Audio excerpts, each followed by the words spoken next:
Hello out there, this is going to be a quick video about my PC, my gaming machine here. This is where the majority of my gaming hours are.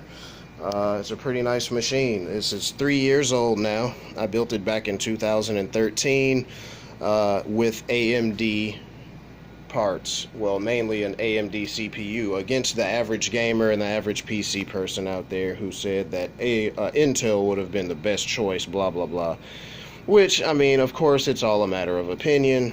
I'm playing most games, even today, at high or ultra settings at 1080p with a 60 FPS lock, so I have absolutely no complaints about the decisions that I made.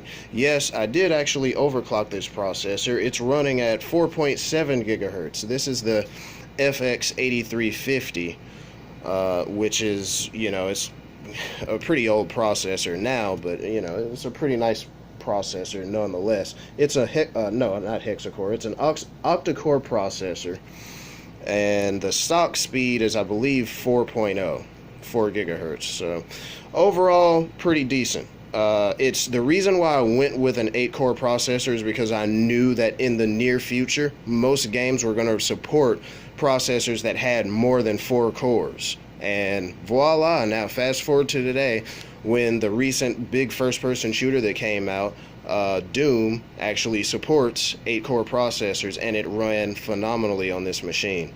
The graphics card is the AMD R9 Nano.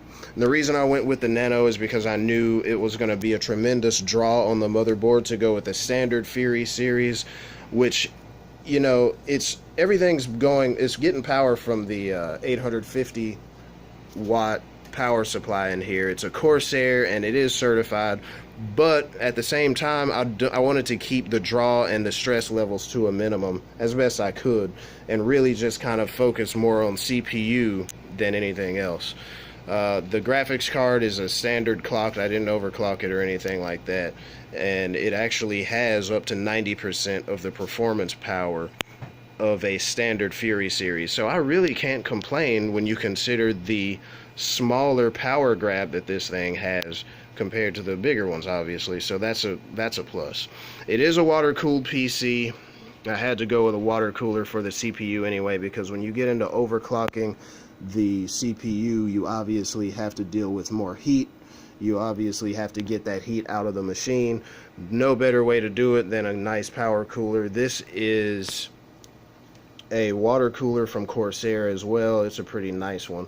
There's $100 from Amazon, and it's a self-contained unit. All you have to do is just mount the brackets and plug it in, and it's ready to go.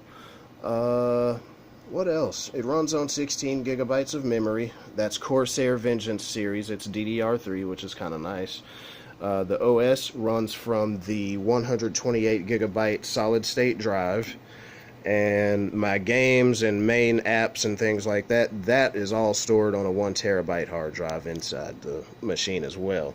I also have this. It's a docking station for hard drives, standard SATA drives, both 3 inch, I think 3.5 and 2.5 inch drives. So that makes it very, very easy if I've got a broken laptop or a hard drive that I need to pull any data off of. Just pop it right in, good to go. But anyway, back to the PC here. That's about it. There's not much else worth talking about, in my opinion. I've got a standard DVD drive here. It can copy DVDs and CDs, blah, blah, blah. What else? Everything is actually inside of this Smilodon case. It's a pretty nice case. I like it a lot.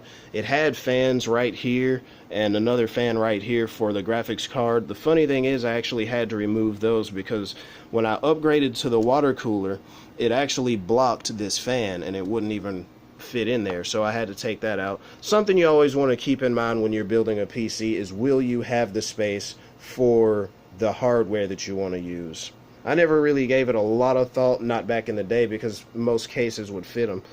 But now with all this new technology, not really new, but the stuff that's becoming more standard, you really have to think about stuff like that. It's easy to get into this case, incidentally. You just pull this lever and then it opens. I can't open it right now because of the setup here. I've got it on a stand and it won't allow that window to open. So that's it. It's a pretty nice machine. I've got it hooked up to a 32-inch monitor right there, and I've also got it hooked up to my 65-inch Sony XBR 4K LED.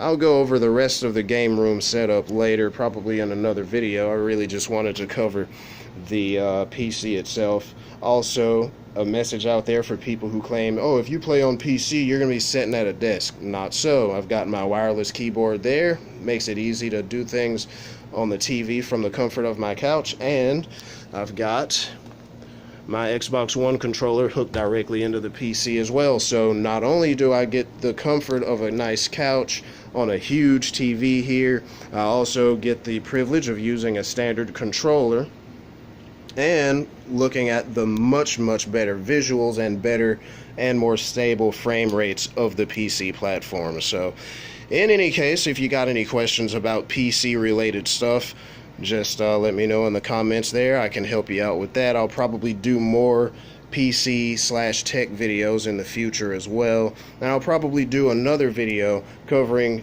a little bit more in depth on the my gaming setup here. We'll see you guys next time.